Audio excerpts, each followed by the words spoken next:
I've been as frustrated as you both with the Yankees up until recently, but considering the wins in Boston and the sweep of the Phillies, have we been a little too hard on the team? They aren't the White Sox, and they're only a half game behind the Orioles.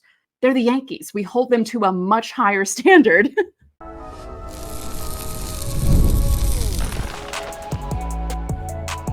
You are Locked On Yankees, your daily New York Yankees podcast.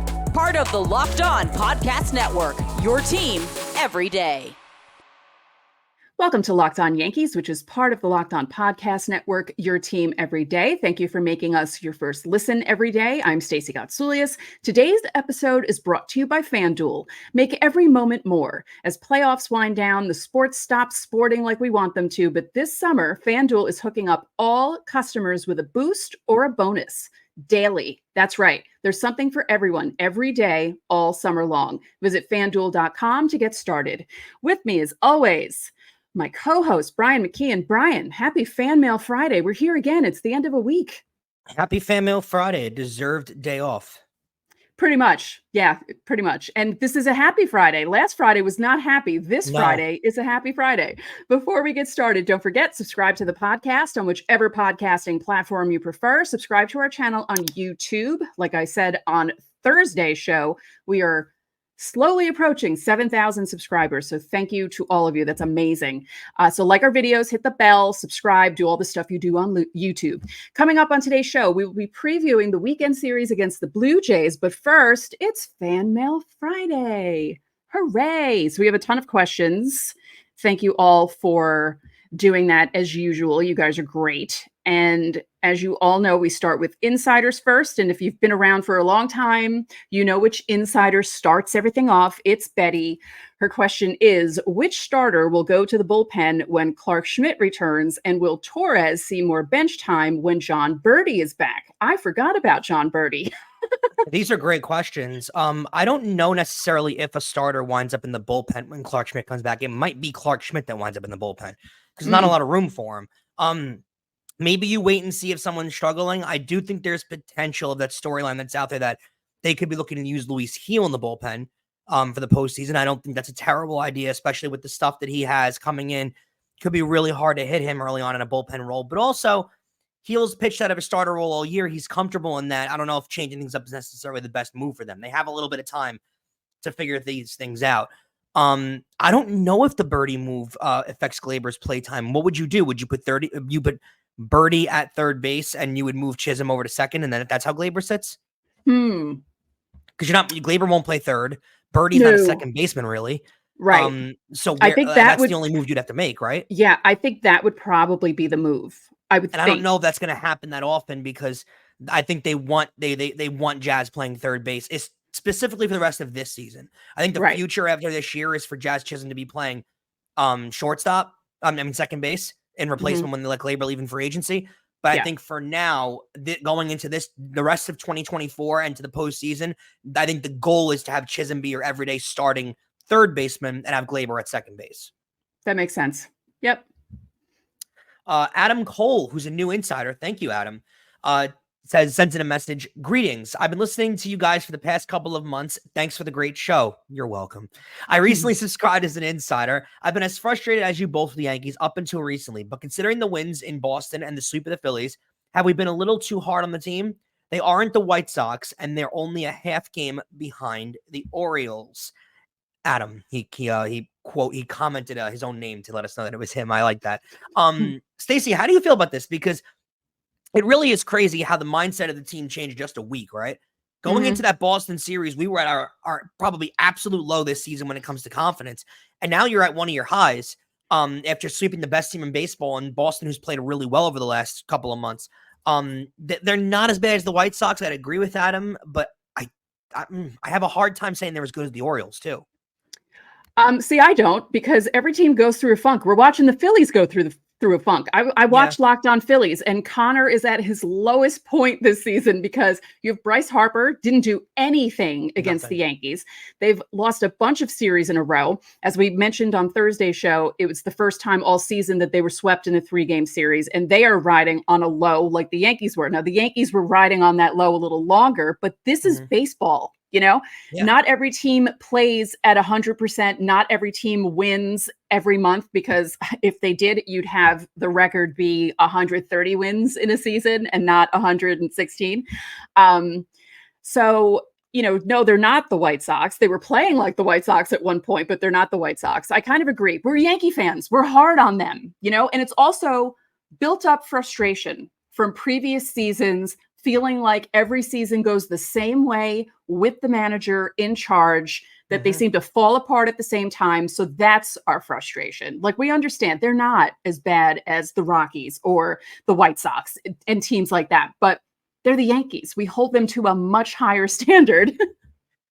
Yeah, they're never going to have seasons like the White Sox are having this year. They never have had one. And so I can't ever classify them in a state of that being that bad. They've certainly played as bad up at par with the White Sox the last month. Right. I'm not going to argue with that. But the good teams, listen, the best teams of all time lose 60 games in a season. So, I mean, you have to take that into account. I don't think as a whole, to be honest with you, that they're as good as the Orioles. However, doesn't mean they can't beat the Orioles in a playoff series. I mean, better teams lose to worse teams all the time in the playoffs. That's what makes baseball so great. But I, in my heart of hearts, I don't think full roster-wise, they're as good as Baltimore. I just think Baltimore's more complete. They're more whole. Their lineup is longer, especially with the addition of Eloy Jimenez in the middle of that line. I mean, that is a crazy addition to that team. This is going to be a wild postseason when it starts. I just want to leave it at that. It's going to be because there are going to be some matchups that, I mean, I'm sure we'll make our picks, and I'm not going to have a clue who to pick in some of these series. Thank you for the question, Adam. Welcome to the Insiders Club. We appreciate it. Next question from Insider Casey. 3 favorite Yankees and least favorite Yankees in your lifetimes. Wow, that's a really good one. One of my favorites of all time, Sonny Gray. I loved him before he even got to the Yankees, and then he got here. Absolutely loved him. Starlin Castro, I'd add to one of my favorites. I just love the at-bats he put together. I love the kind of player that he was. I don't want to go too basic here. Like, I don't want to give you like Andy Pettitte or Derek Jeter, because it's an annoying response. Right. I don't know who my third would be. That's a really, really tough one.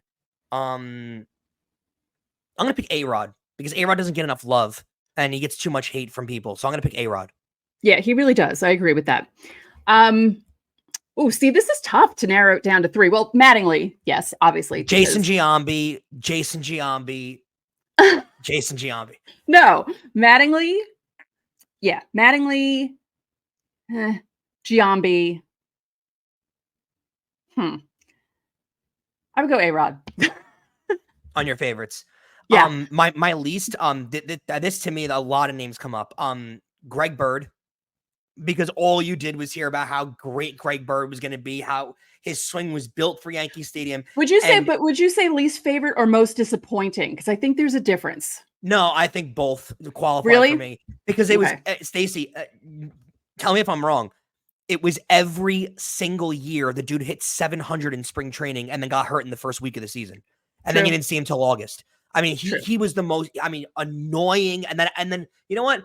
When you are that disappointing and the level of excitement on you is always so high, you become hated. Right. You do. True. Like it leads to hatred. It just does.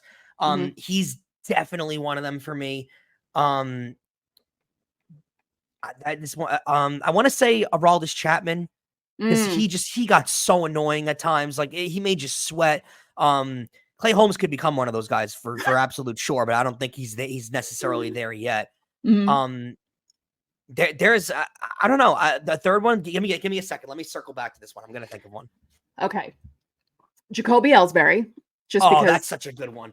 That is such a terrific one. I didn't want him. I thought it was the dumbest move they've ever made. He had that one good moment where he hit his 100th career home run. It was a grand slam in that comeback game against Baltimore in 2017 that Holiday walked off. They were down 9 runs, I believe, right? Yeah, that was a crazy game. Yeah. I was at that game, yeah. I would say Chapman. Yeah.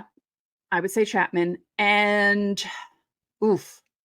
Yeah, my third one is really tough. Yeah. I can't really think of a third one either. Because I'm trying, I'm thinking back my lifetime. I mean, my lifetime's a lot longer than yours. And disappointing is easier to do. Maybe Ed Whitson. Ed Whitson. Troy Tulowitzki for me sticks out like a sore Oh, because thumb. he didn't do anything. Because he never got to play. Like he never did anything for this team. Like most annoying, like Todd Frazier's on that list for me.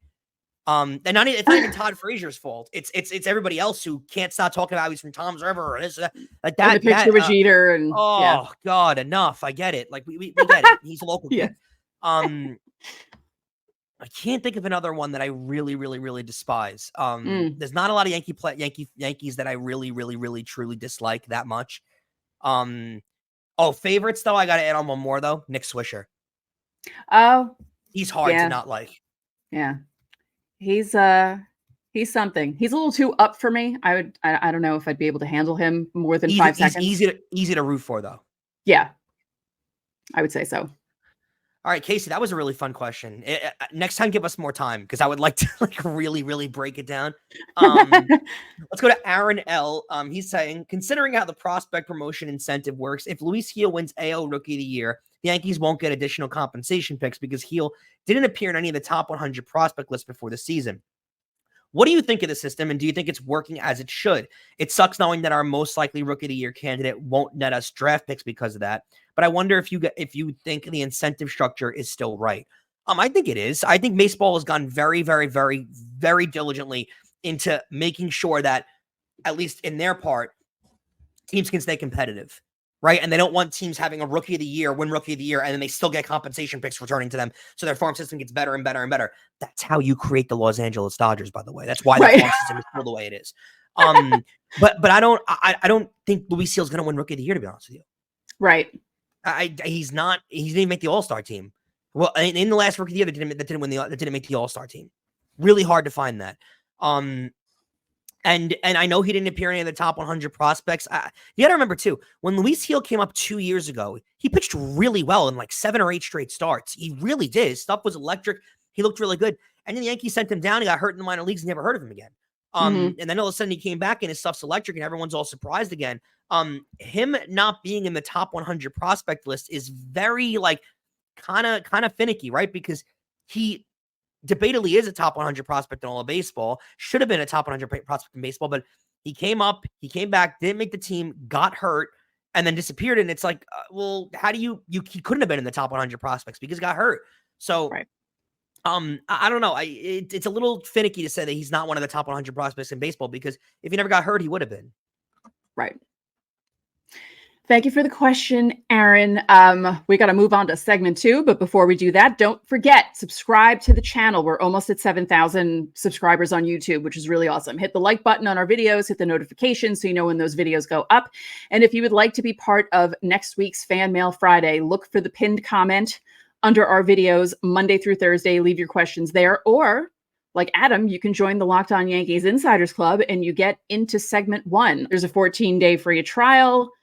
And it's loads of fun. So coming up next, more Fan Mail Friday.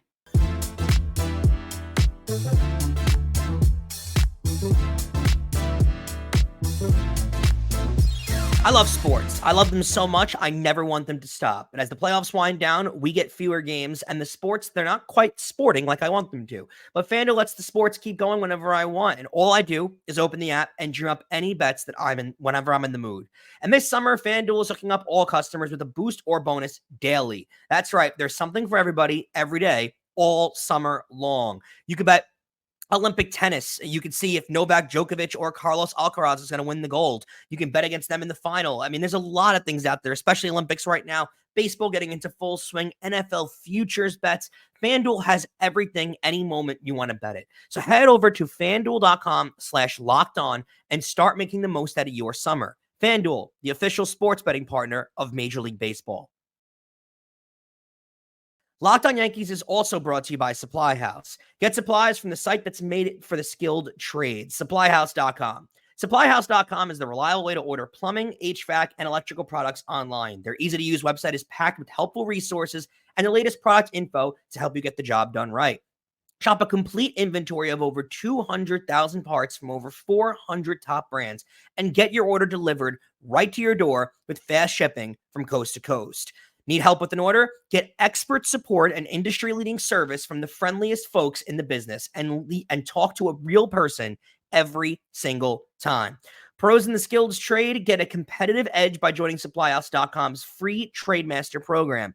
Every TradeMaster gets access to a dedicated phone line, free shipping, and discounts on every order. Join the thousands of trade pros already benefiting from their free membership at SupplyHouse.com/TM for TradeMaster. And order plumbing, HVAC, and electrical supplies from anywhere just a few clicks away at SupplyHouse.com.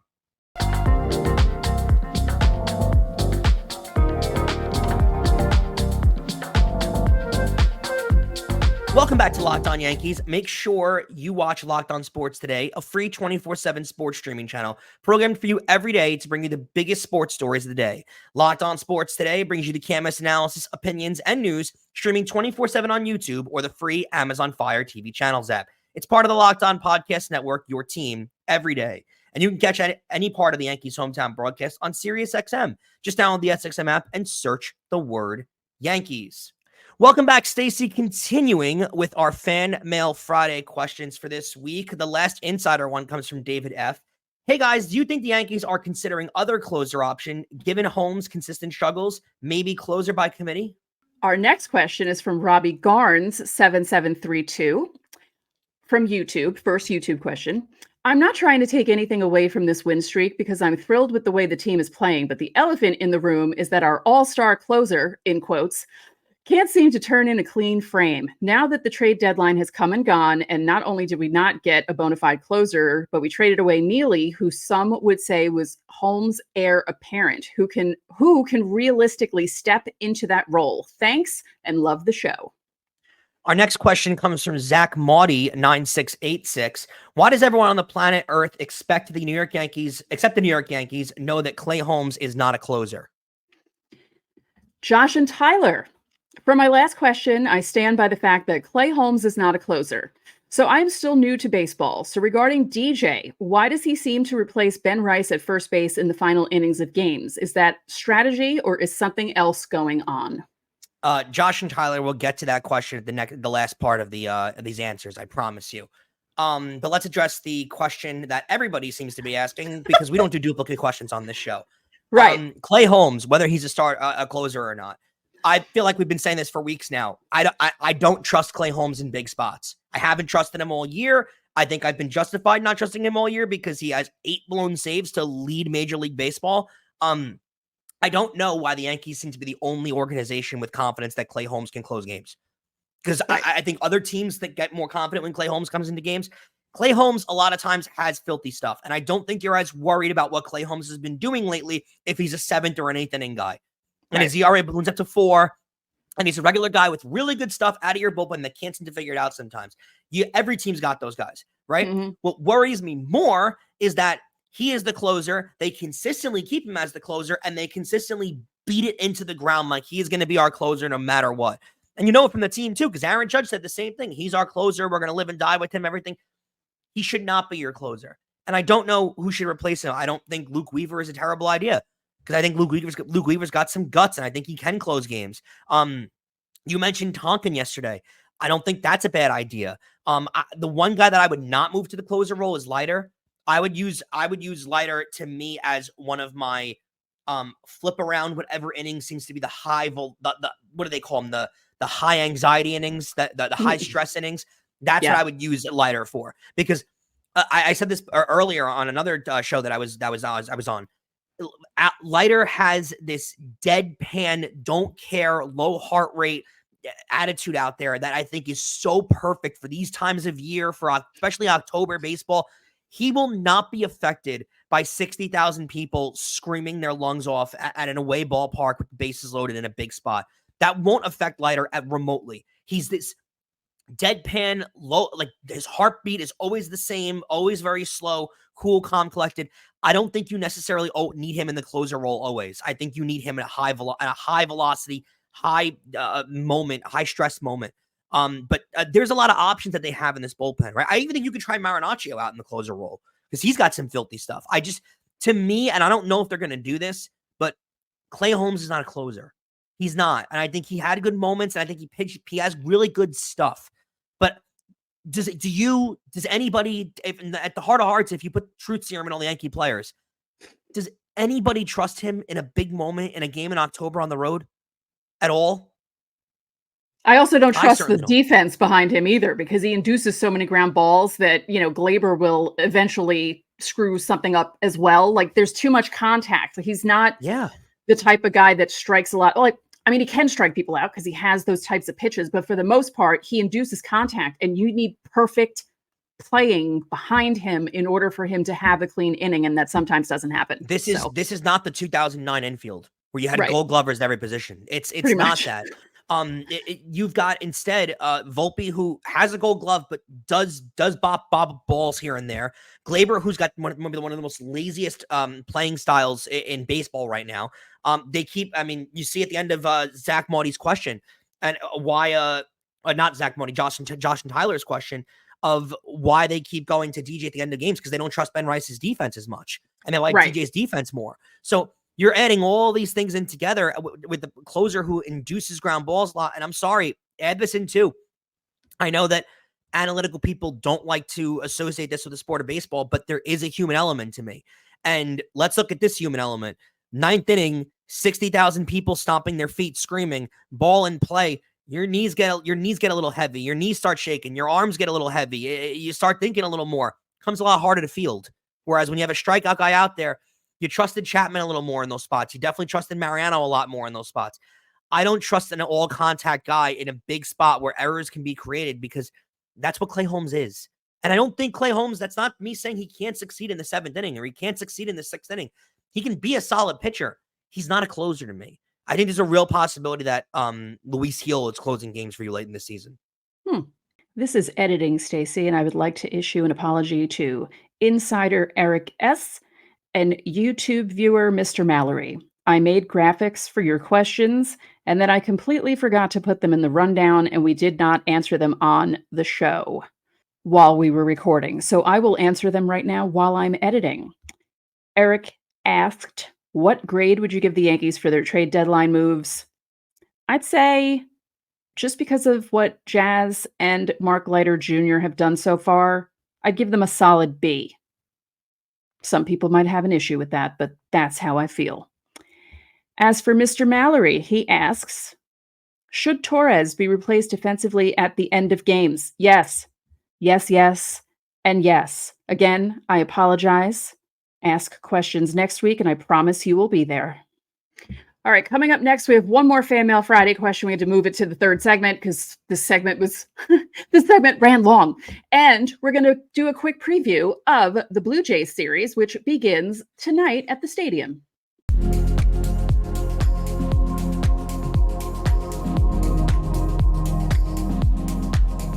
It's summer, and we all need to keep cool and stay hydrated. So when you're taking in America's pastime, don't forget to hydrate with Liquid IV's Popsicle Firecracker flavor, a surefire summer hit. Get hydrated with electrolytes, essential vitamins, and clinically tested nutrients from the #1 powdered hydration brand in America, because baseball and summer go together like Liquid IV and indulgent hydration.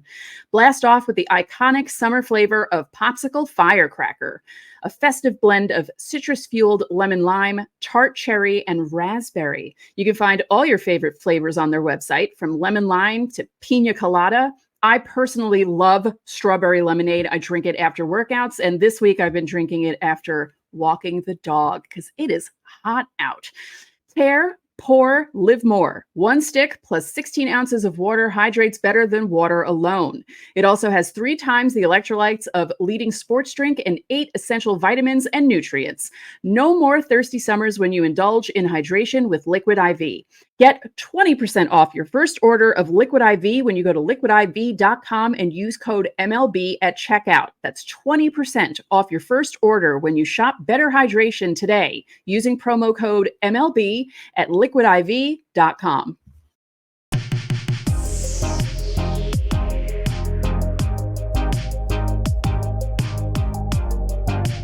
Locked On has launched the first ever national sports 24/7 streaming channel on YouTube, and now it's also available on Amazon Fire TV and the free Fire TV Channels app.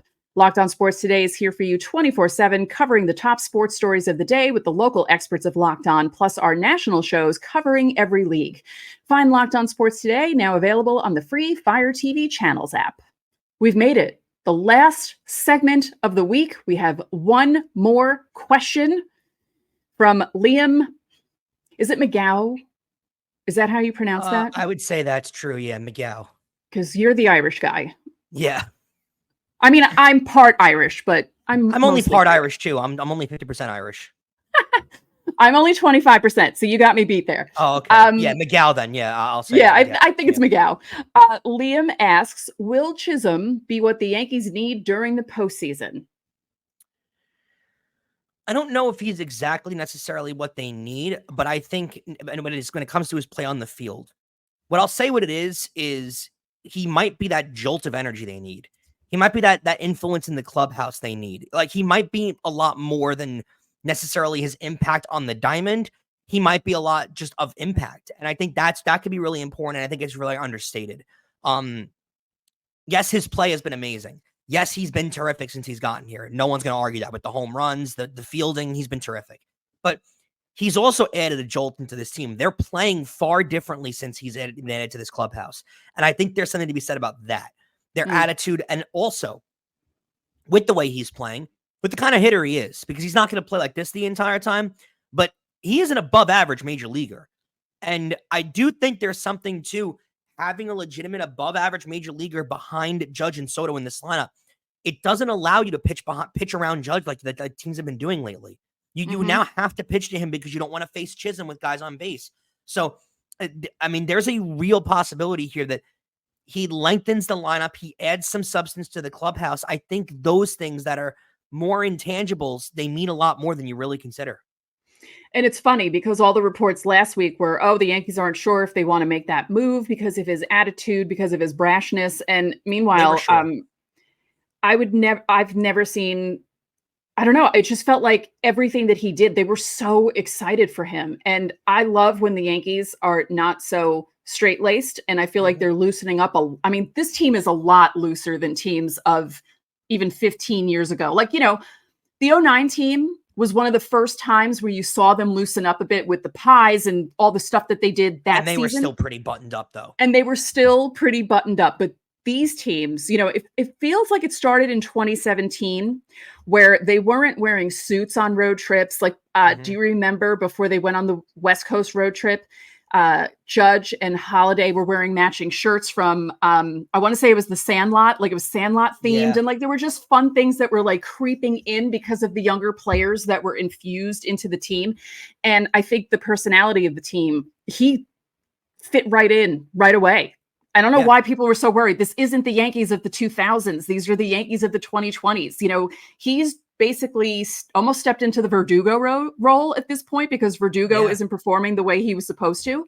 And I love that the spark that he brings to the team. He's exciting on the bases. He took to third base. I mean, I know there will be growing pains, but right now I love what I'm seeing from him. And I feel like there is a boost that he's given to the team, definitely on the bench, in the clubhouse. And I think it's going to happen on the field as well. Yeah, completely agree. He's added so much substance to this entire roster and the lineup. Let's get to the matchups in the next series against the Blue Jays. Let's just preface it with this, Stace. The Blue Jays feel like a team that is just going to give up the rest of the year. They sold off pretty much their entire roster. You saw the last two games in Baltimore where they got pummeled. I don't know what you're going to see out of Toronto. I think a team that comes into the year was supposed to compete, didn't compete, and the front office gave up on them. Not really a good sign. They're going to really change things up, I believe, this offseason. First matchup, we get Marcus Stroman, former Blue Jay great. He's 7-5 with a 3.64 ERA going up against Kevin Gausman. Another one of their examples of a guy who should be great, should be an ace. 9-8 with a 4.44 ERA. Mm-hmm. Now, his ERA is the Yankees' kryptonite. Well, it was. Yeah. But they've hit Gausman all year. Yeah. Saturday, we see Carlos Rodon against Jose Barrios. Because they didn't get rid of they got rid of Kikuchi, and they also gave away from the bullpen Garcia. Was that his name? Yeah. Right? Yep. So Barrios is still there. Gausman is still there. Obviously Bichette is still there. Vlad Jr. is still there, but they did get rid of. Yeah. But again, 9-8 for Barrios, 9-8 with a 3.93 ERA. Yeah. Like upper threes. You can't have that from your best players. Rodon 11-7 with a 4.34 ERA. His ERA is just so hard to describe to people who don't watch the team.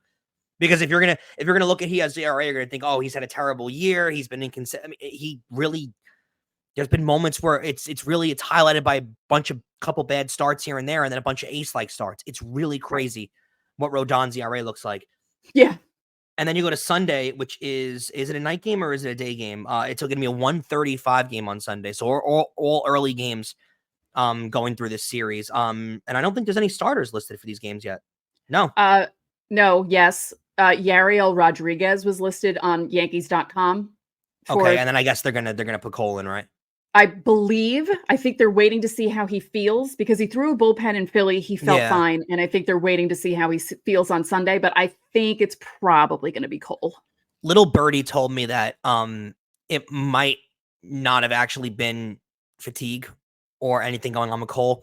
There's apparently a really, really bad stomach bug going around the Yankees locker room right now. Oh, no, they mentioned that. Cool. Yeah. Boone mentioned that he was having stomach issues. So yeah, so it sounds like there might have been a toilet problem with Cole. A Chan-Ho Park problem. Does everyone remember the Chan-Ho Park thing? One of the funniest things ever. So it seems like that might have been what was going on with Cole too. Yeah, that's not fun. And that will make you feel not great for a few days after if you're that sick. So I get it. Yeah, I understand too. So, but that's good. Like that's better than elbow. Way better. Yeah, I mean, it's not good. It's not good for him, and it's not good for anyone else who has that type of virus. But he'd rather that than the elbow. Yeah, I think so. Yeah. You know, I mean, you look at your phone and read magazines while you're sitting there, so that's better than having to get MRIs done in your elbow, right? Exactly. All right. Well, one more time, you can catch every pitch of the Yankees hometown broadcast with SiriusXM. Just download the SXM app and search the word Yankees. Before we go for the week, we want to thank you for making Locked On Yankees your first listen. We appreciate every one of you that tells us that. That's just so cool. I find it so cool that people wake up in the morning and we're the first people that they listen to. That just blows my mind. For your second listen, enjoy the Locked On MLB podcast. Host Paul Sullivan, aka Sully, is here daily to provide national expertise with his trademark humor, and he has knowledge that's like an encyclopedia because we're close in age and he knows everything you need to know about baseball way back into the 70s. It's amazing. So he's going to help you get ready for the MLB playoffs here in the dog days of summer. Prepare for the Fall Classic with Sully, who has it all covered every single day on Locked On MLB, available on YouTube or wherever you get your podcasts, part of the Locked On Podcast Network, your team every day. And coming up next week on Locked On Yankees, recapping this series against the Blue Jays, previewing the series against the Angels and the Rangers, because remember, it's the longest homestand for the Yankees, 9 games. And it's the triumphant return of Miners Monday, because now we don't have trades to talk about. So we'll see. I'm sure there'll be a waiver wire move that comes in. Yeah, something's going to ruin Miners Monday. So that's going to do it for this edition of Locked On Yankees. I'm Stacey Gotsoulias. And I'm Brian McKeon. We'll talk to you guys Monday.